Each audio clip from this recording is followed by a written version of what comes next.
এবার থেকে দল বদলের নেতা মন্ত্রিত্বের খেলা শেষ করে দিল কে? রাজ্যের বিরোধী দলটা শুভেন্দু অধিকারী। আমরা অনেক সময় একটা জিনিস দেখতে পাই, কি বলুন তো, দেখতে পাই বিজেপির ভোটে কি তৃণমূলের ভোটে, বিজেপির ভোটেই ধরুন, বিজেপির ভোটে ঠিকঠাক ভাবে এমপি এমএলএ হয়ে গেল, হয়ে যাওয়ার পরে তারপরে নাচতে নাচতে ঠিক করে একেবারে তৃণমূলে ঢুকে গেল। এরকম প্রচুর আছে। আর সেখানে যেসব নিচু তলার কর্মীরা রয়েছে, যারা মাঠে কেটে এই এমপি এমএলএ এর জন্য কঠোর পরিশ্রম করে তারা এই নেতাদের কিন্তু এমএলএ সিটটা পাইয়ে দিয়েছে, সেই মানুষগুলো যাবে কোথায়? কার্যত আমরা শুভেন্দু অধিকারী সেখানে তালা মেরে দিল। আর এরা যখন গিয়ে ঠিকঠাক ভাবে চলে গেলে দলের বড় বড় পদ পাইয়ে দেওয়া তৃণমূলে। তো আর সেখানে আমাদের পশ্চিমবঙ্গের তৃণমূলের বিধানসভার স্পিকার আছে বিমান বন্দ্যোপাধ্যায়, তিনি আর কোনো কিছু নেই, দলের যেহেতু দিয়েছে বড় পদ তাকে বড় পদে বসিয়ে দাও। বারবার ধরে শুভেন্দু অধিকারী এটা নিয়ে বারবার ধরে বলেছিল, কিন্তু কোন রকম কোনো কাজ হয়নি। শেষে আমারে কোর্টে গিয়ে ফেলতে হয়েছে। এরা কিন্তু হাইকোর্টে গিয়ে শুভেন্দু অধিকারী তাড়াতাড়িটা মারতে হবে। এরা কিন্তু সেই দিন শেষ। ভাববেন আপনি নাচতে নাচতে বিজেপিতে ঢুকে যাবেন এবং বিজেপির ভোটে জয় হয়ে গেলেন, বিধায়ক হয়ে গেলেন, কি এমএলএ হয়ে গেলেন, হয়ে যাওয়ার পরে তারপরে আপনি কি করলেন, টুক করে তৃণমূলে ঢুকে গেলেন। আর সেখানে কিছু সংখ্যক যারা একেবারে কাছের কাছেই আছে তারা কি করলো, তার সঙ্গে গেল। আর কিছু সংখ্যক কর্মী যারা একেবারে নেই তারা নিচু তলায় মা ধর খেয়ে, আমরা দেখেছি কেস টেস খেয়ে অবস্থা শেষ হয়ে যায়। সেখানে কার্যত এবার সেই দিন শেষ, সেই দিন ভুলে যান। শুভেন্দু অধিকারী এবার সেই দিনও তারা মেরে দিল। কি হলো ব্যাপারটা পুরো ডিটেলে আসি, সত্যি আজকে আপনাদের সামনে নিয়ে আসলাম। নমস্কার দর্শক বন্ধু, আমি সুশান্ত বেঙ্গল নিউজ ইউটিউব চ্যানেলের পক্ষ থেকে সবাইকে ভালোবাসা প্রণাম জানিয়ে আজকে আমার প্রতিবেদন দেখি কি হলো। এবারে কার্যত শুভেন্দু অধিকারী দল ত্যাগী বিরোধী আইন নিয়ে হাইকোর্টে লিখিত জমা দিলেন। কি হয়েছে? পশ্চিমবঙ্গ রাজনীতিতে ফের আলোচনার কেন্দ্রে উঠে এক আশ্চর্য দলবিরোধী আইন। বিজেপি বিধায়কদের দল ত্যাগ এবং তারা তারপরে বিধানসভার গুরুত্বপূর্ণ পদে বসানো নিয়ে এর আগে বহু চর্চা চলছিল। এবারে কিন্তু কার্যত পাকাপাকি ভাবে হাইকোর্টে কিন্তু গিয়ে সেই তালাচাবিটা মেরে দিলে, এখানে মেরে দিয়ে এলো শুভেন্দু অধিকারী। 2021 সালে আমরা দেখেছি পুরো একেবারে ভিড়, সবাই বিজেপিতে জয়েন হবে, দেখছি এ পতাকা তুলে নিচ্ছে, সে পতাকা তুলে নিচ্ছে, সে তুলে নিচ্ছে। মানে নিচু তলার কর্মীরা ভাবছে ভাই কোথায় যাবো রে, কাজ এদিকে যাবো না সেদিকে যাবো। তৃণমূলের লোকেরা ভাবছে বিজেপি চলে যাবো, কিছু জন ভাবছে বিজেপি বলছে আমরা কোথায় যাবো, তৃণমূল চলে যাবো। অনেক মানে বিশ্রী কারবার এটা আমরা দেখতে পাই। সাধারণ নিচু তলার কর্মী কিছু বুঝতে পারে না, কি হবে না হবে, কখন কি হবে কিছু বুঝতে পারে না।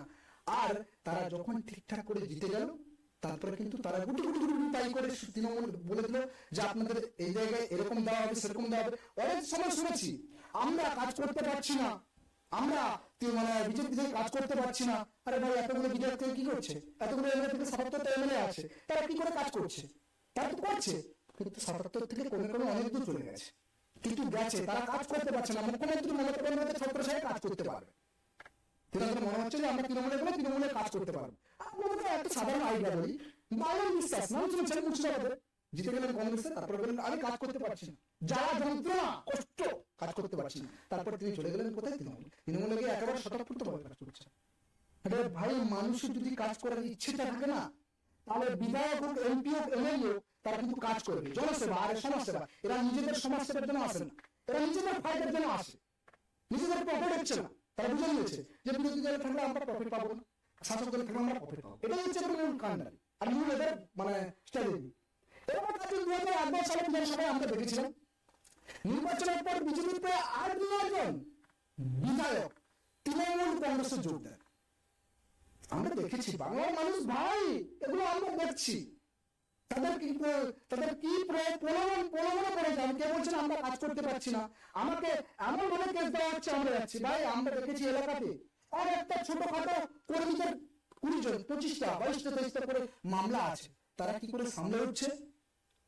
আর ঠিক নেতারা সামলে উঠতে পারেন, তিনাদের মানে এই মামলাগুলো সামলে উঠে যায় না। বিরোধী দল চলে আসার পরে শুভেন্দু অধিকারী এমনিতে ভাই মানুষ মেনে নেয় বিরোধী দল হিসাবে, এমনি তো শুভেন্দু অধিকারীর কাছে মানুষ জয় যায়নি, অনেক কেস হয়েছে, তারা তিনি ছেড়ে চলে যাচ্ছেন। এবার একদম যে টপিকটা নিয়ে আসি, দলটাকে বিরোধী আইন হিসেবে বিধায়ক পদ খারিজ করা উচিত, সেই মর্মে বিধানসভার স্পিকার বিমান বন্দ্যোপাধ্যায়। এটা বলে কি লাভ আছে ভাই? কিছু লাভ আছে বিমান বন্দ্যোপাধ্যায়কে বলে? বিমান বন্দ্যোপাধ্যায়ের কাছে আবেদন জানানো হয়েছে বহু আগে, কিন্তু দীর্ঘ সময় তাতে কোনো ব্যবস্থা হয়নি। তিনি কি ব্যবস্থা করবেন? মুখ্যমন্ত্রী মমতা বন্দ্যোপাধ্যায় একটাই পোস্ট, 800 ল্যাম্প পোস্ট, ওই নামেই বিমান বন্দ্যোপাধ্যায়। মুখ্যমন্ত্রী যেটা বলবেন ওটাই ঠিক। ওই তো দেখেছি আমরা পারলাম বিধানসভাতে দেখেছি, আমরা অধিবেশন সবাই দেখেছি তো, বলে না 100 মুখ্যমন্ত্রী মমতা বন্দ্যোপাধ্যায় উনি একটাই পোস্ট, 800 ল্যাম্প পোস্ট, কোনো পোস্টই নেই ভাই। এটাই হচ্ছে মানে পশ্চিমবঙ্গ। সবচেয়ে বেশি বিতর্ক হচ্ছিল কৃষ্ণনগর উত্তরের বিধায়ক মুকুল রায়কে দিয়ে। বিজেপি ছেড়ে তৃণমূলের যোগ দেওয়ার পর তাকে বিধানসভার public accounts committee PSC chairman করা হয়। বুঝতে পারছেন? ঠিক তিনি দল ত্যাগ করেছেন। তিনি কোনোদিন কোনো মানে আমরা দেখিনি যে মুকুল রায় কোনোদিন কোনো প্রতিপক্ষ হিসেবে লড়াই করেছেন কোন দলের হয়ে, কিন্তু তিনি ঠিক জিতেছেন। তারপরে তিনি গুটি গুটি পাই করে চলে গেলেন কোথায়? তৃণমূলে। আর তৃণমূলে তাকে দিয়ে দেওয়া হলো পিএসসি চেয়ারম্যান করা হলো। আর সেই নিয়ে কিন্তু প্রথম চ্যালেঞ্জ জানিয়েছিল আদালতে শুভেন্দু অধিকারী। যদিও পরে মুকুল রায় পদ থেকে সরে দাঁড়ান, কিন্তু তার জায়গায় সে একই আসনে অন্যতম বিজেপি বিধায়ক কৃষ্ণ কল্যাণীকে বসানো।